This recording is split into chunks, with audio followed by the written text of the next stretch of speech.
Hai semua, hai Mam, Assalamualaikum. Jumpa lagi bersama aku, Retia Untari. Jangan bosan dengan aku dan jangan bosan dengan video aku ya. Di video kali ini aku mau bercerita tentang pengalamanku yang pertama kali di Hong Kong gak bisa bahasa ya. Pertama kali masuk ke rumah majikan, aku gak bisa bahasa Hong Kong ya. Begini ya ceritanya. Sebelum aku masuk ke rumah majikan itu sebenarnya aku udah interview ya, udah interview dulu sama majikan dan aku udah ngomong kalau aku nggak bisa bahasa Hong Kong, aku bisanya bahasa Inggris ya. Tapi majikan bilang oke. Tapi pada waktu interview itu aku ngomongnya gimana ya, nggak langsung sama majikan itu. Ada yang menerjemahkan gitu. Dia bilang oke, tapi setelah aku sampai di Hong Kong, aku kan ke Hong Kong pada tahun 2016 bulan 5 tanggal 23 ya. Itu pertama kalinya aku ke Hong Kong dan pertama kalinya aku masuk di rumah majikan ya. Nah, pertama kali aku masuk di rumah majikan, aku bingung di situ mau ngomong apa, dan pertama kalinya masuk itu majikan tanya ke aku pakai bahasa Hong Kong loh, kok ngomongnya Hong Kong. Terus aku jawab pakai bahasa, kan kalau perkenalan mungkin ya masih bahasanya masih ya siapa nama kamu, terus umur kamu berapa gitu ya. Kalau itu kan udah bisa bahasanya, itu kan udah diajarin. Kalau itu gampang. Gampang. Gampang sih gampang, tapi nggak bisa. Apa itu? Kan pertama kalinya masuk ya udah perkenalan, kok aku ngomong Inggris dianya nggak nyantol, terus dia ngomong Inggris itu kok bahasanya itu beda dengan aku, cara pengucapannya itu beda, otomatis kan aku ya bingung. Ya udah, terus udah itu udah ya.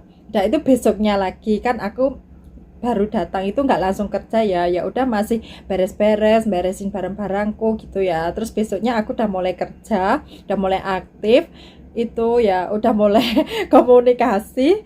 Otomatis kalau bahasanya nggak nyantol ya otomatis nggak bisa bahasa ya, aku kan bingung dianya itu ngomong apa, dia itu nyuruh apa, aku kan masih bingung. Terus ya setelah itu pakai bahasa isyarat ya, soalnya aku nggak mengerti dia ngomong apa gitu, pakai bahasa isyarat. Tapi majikanku itu cerewet ya, orangnya itu cerewet, terus nggak sabaran gitu. Tapi kalau nggak bisa bahasa, kalau dapat majikan yang oke, yang baik, yang sabar itu masih oke ya. Ini kan majikannya gimana ya, majikannya nggak sabaran, terus dia itu nyuruh aku ambil apa ya, ambil lap.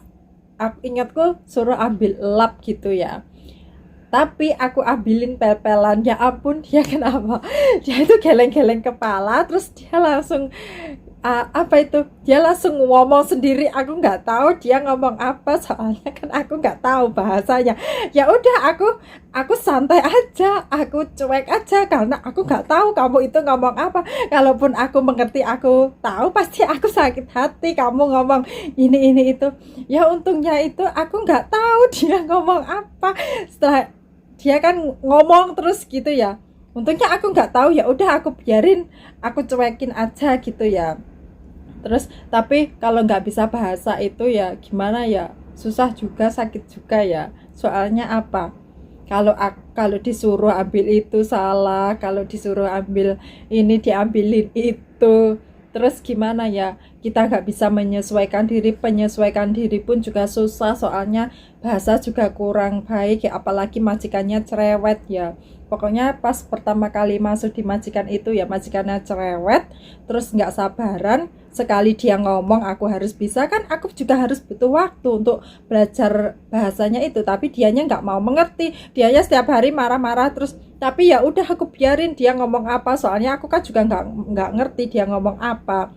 Terus kadang ya kalau aku dapat WhatsApp dari dia itu ya, aku kirim dulu ke teman aku suruh terjemahin ini ngomong apa. Terus kadang kalau dia ngomong apa yang nggak paham gitu, aku cepet WhatsApp temanku ya, nggak telepon. Kalau telepon kan belum berani, cepat WhatsApp temanku, ini apa pengucapan ini, artinya apa gitu. Soalnya kalau aku nggak cepet tanya itu aku selalu salah ya. Kan di situ aku jaga 2 anak ya, tapi sekolah TK sama SD. Tapi anaknya itu ya ampun juga sama seperti orang tuanya, dia itu cerewet banget. Gimana ya, apa-apa laporan sama orang tuanya. Pokoknya Ya ampun, pertama kali masuk ke Hong Kong itu aku pengalaman yang ya Allah gimana ya. Udah nggak bisa bahasa, majikan cerewet. Aku di situ bertahan 1 bulan di majikan cerewet itu. Karena apa? Susah banget bekerja kalau nggak bisa bahasa itu. Kita menyesuaikan diri pun juga susah, soalnya apa yang dia omongin aku nggak ngerti, aku omongin dia nggak ngerti juga, kan susah komunikasi bagiku ya. Bagi yang pertama kali datang ke Hong Kong itu ya, bahasa itu penting. Kalau kita nggak bisa bahasa itu, kita juga susah komunikasi sama majikan. Bener, kita bisa bekerja, tapi kalau kita nggak bisa bahasa itu, kita kan bingung majikan ngomong apa, disuruh masak apa gitu kan, bingung ya. Kalau majikan sabar mau ngasih tahu kamu pelan-pelan gitu. Kalau dapat majikan yang cerewet seperti aku itu nggak bisa sabar, ya ampun gimana. Kita kan kalau belajar bahasa itu kan kita butuh proses. Gimana aku bisanya belajar bahasa sini ya, aku cuma lihat-lihat TV, lihat movie, terus dengerin omongan setiap hari, ya udah aku bisa sendiri. Tapi itu nggak di majikan situ ya, di majikan yang lain. Aku cuma di majikan yang pertama yang cerewet itu ya, aku cuma bertahan 1 bulan ya di situ.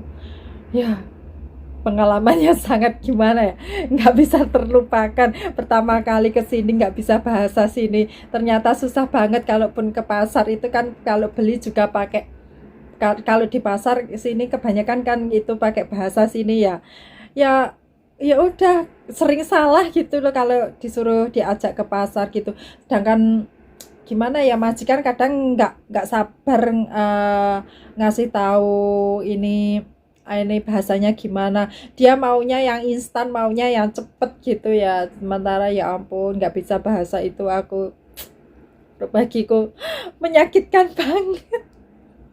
Soalnya apa, sering dicerewetin meskipun aku nggak tahu dia cerewet apa, tapi kan setiap hari itu dicerewetin gini. Setiap dia nyuruh aku pasti dianya cerewet ya. Soalnya apa, akunya kurang mengerti dan kurang paham bahasa sini.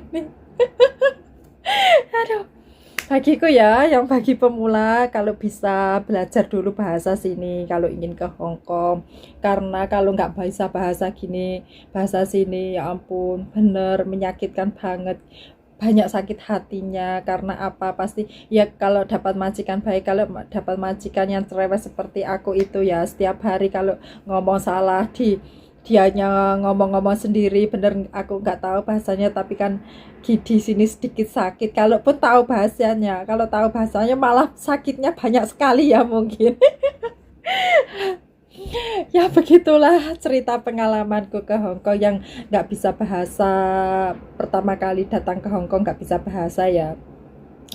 Ya ampun, bahasa Hong Kong itu juga ternyata penting banget ya.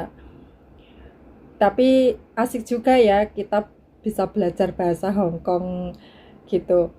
Aku semula kan bahasa Inggris ya di sini, tapi setelah aku pindah-pindah majikan, akhirnya aku dapat majikan yang sabar dan dia mau ngajarin. Maksudnya itu sabar. Kalau kamu nggak bisa gitu ya udah belajar dulu, kamu tanya sama teman kamu gitu. Nggak seperti majikaku yang pertama kali cerewet itu ya, dia nggak mau tahu, kamu pokoknya harus bisa gitu. Ya udah ya teman-teman, aku banyak ceritanya. Ntar kalau terlalu panjang kalian bosen dengan cerita aku. Terima kasih yang udah mau dengerin cerita aku. Semoga kalian menonton video aku sampai habis ya. Jangan di skip-skip. Tonton sampai habis, lalu like, comment, and subscribe. Oke, bye-bye.